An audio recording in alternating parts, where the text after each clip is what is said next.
There is no General Mkhwanazi before this committee. He's not here until we've satisfied his appearance before us. It is procedurally wrong. Because once you talk to him, the first thing he must do, the first step he must do is to take an oath. Is to take an oath. Then, only then, he's before us. In the absence of the oath, let's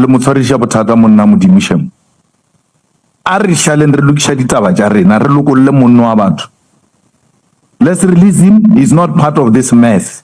He's a witness called to come before us after he was told he met all the requirements. You can't ask him anything. The only time we are going to interact with him, because if you ask him something, I'm also bound to ask him something, because me and you enjoy the same rights. And then the whole house is going to start asking him questions. He has not administered an oath of, has not taken an oath. So please check. We are all agreed. Let's release him.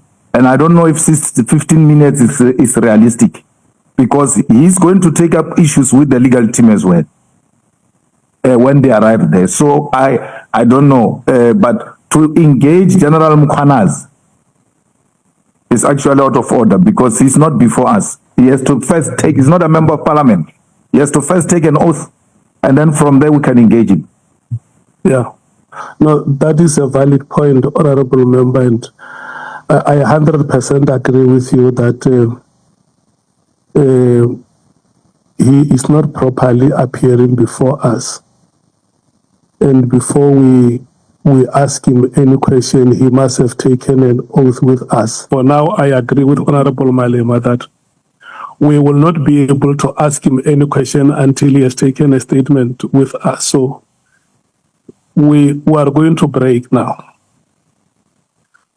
We are going to break senior council and determine whether the mistakes that are on the document are correctable. He traveled with Vusi Keke abroad. Vusi Keke has been convicted and sentenced for the killing of Wandile Boswane.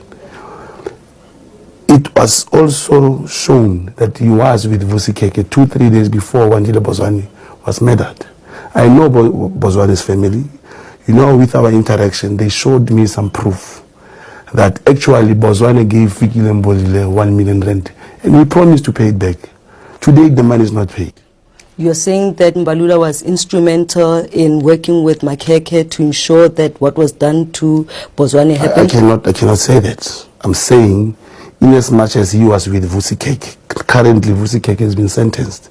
Do we have to label him? Do we have to tell him you can't be a member of the ANC?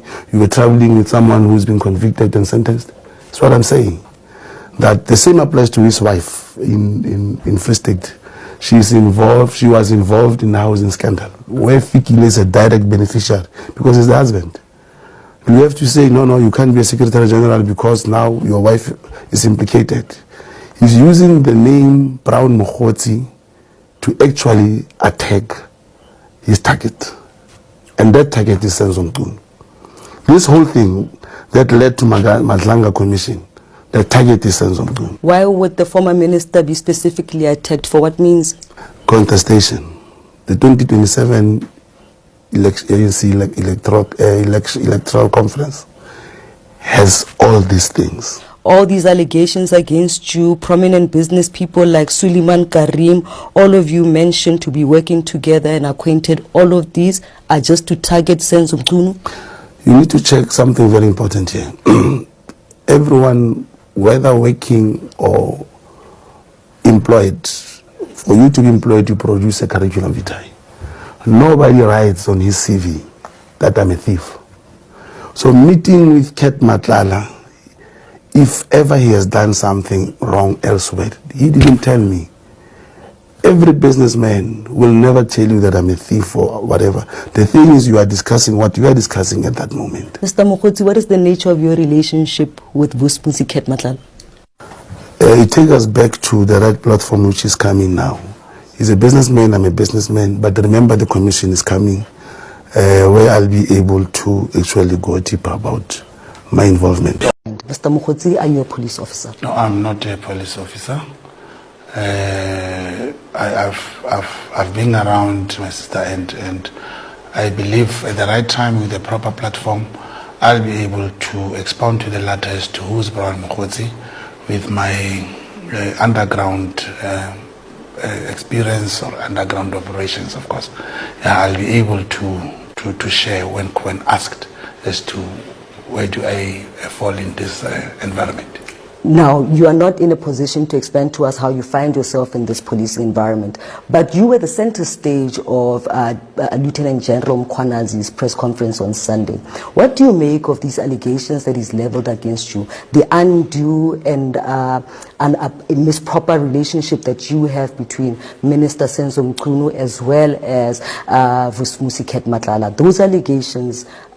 Yeah, first of all, I need to even show the viewers at home and South Africans that General Mkhwanazi's press conference happened at the very wrong time. The timing is very inappropriate because now, like he alluded during his press conference, I spoke to him, I sent him a message last year, but only after the arrest of the 5 generals and these other brigadiers, he decides now to call a press conference.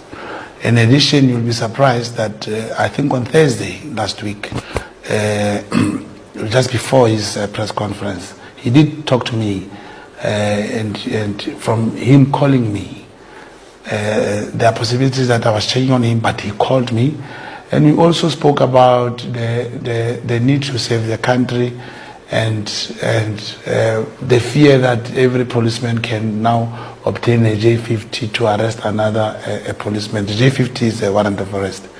So I was very surprised on Sunday to hear him now bringing this thing again. So you believe with the sentiment he shared that South African Police Service has been captured for individual and political interests, because he was also in contact with you? Yes, no, not necessarily that. When I speak about the timing, amongst those 5 generals, there is one major general by the name of General Lushaba. He was born 1993, but he's a major general. He's above a brigadier. I'm not questioning his age being attached to the position, but given that there are so many people who have served with similar qualification that he has, being warrant officers or captain for more than 30 years. But it's not my place to talk about. This same General Lushaba, he happened to go to Pretoria in one of the nightclubs and met one girl whom he took to his house. He took the girl to his house. I don't know what happened at night, but in the morning, the girl was nowhere to be found with a state cell phone and a state laptop. And instead of him approaching the authorities to say, perhaps I had a visitor at home or something, he decided to open a case of housebreaking. And guess what? The housebreaking case was opened. It was called Docket 38. My sister, don't be surprised when I said I've been around. The information that I'm giving you, I say, if I'm questioned at the right platform, I'll be able to allude this to. How do I end up having this information? And it does not come from Minister Senzo Mchunu, General Sibiya, or General Khan, or anyone of those General Mkhwanazi has mentioned. So you confirm that you have access to privileged policing information? No, it's not that I have access. This environment information comes to you.